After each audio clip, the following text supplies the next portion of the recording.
Matthew chapter 20. For the kingdom of heaven is like a landowner who went out early in the morning to hire workers for his vineyard. He agreed to pay them a denarius for the day and send them into his vineyard. About 9 in the morning, he went out and saw others standing in the marketplace doing nothing. He told them, "You also go and work in my vineyard, and I will pay you whatever is right." So they went. He went out again about noon, and about 3 in the afternoon, and did the same thing. About 5 in the afternoon, he went out and found still others standing around. He asked them, "Why have you been standing here all day long doing nothing?" "Because no one has hired us," they answered.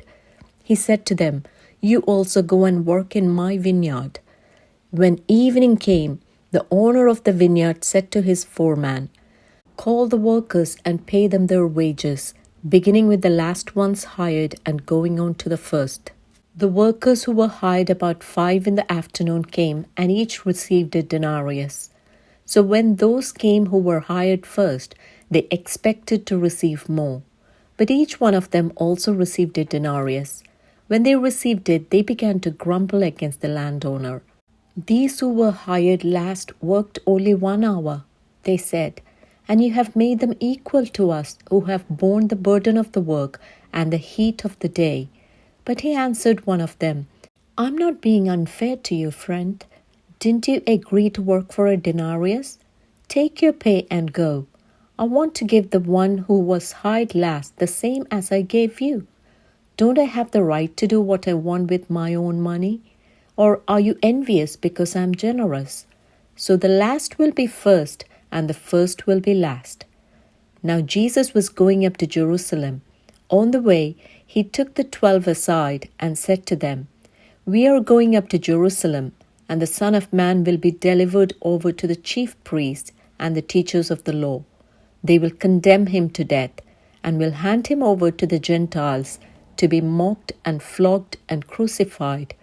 On the 3rd day he will be raised to life." Then the mother of Zebedee's sons came to Jesus with her sons, and kneeling down, asked a favor of him. "What is it you want?" he asked. She said, "Grant that one of these 2 sons of mine may sit at your right and the other at your left in your kingdom." "You don't know what you're asking," Jesus said to them. "Can you drink the cup I'm going to drink?" "We can," they answered.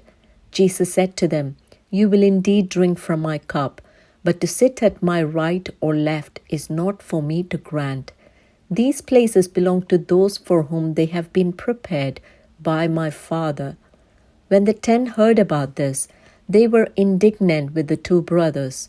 Jesus called them together and said, "You know that the rulers of the Gentiles lord it over them, and their high officials exercise authority over them. Not so with you. Instead, whoever wants to become great among you must be your servant, and whoever wants to be first must be your slave. Just as the Son of Man did not come to be served, but to serve, and to give his life as a ransom for many."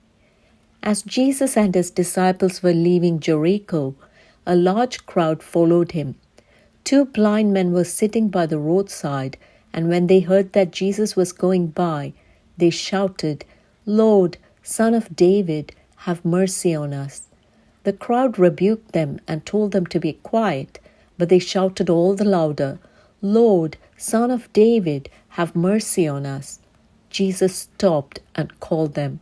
"What do you want me to do for you?" he asked.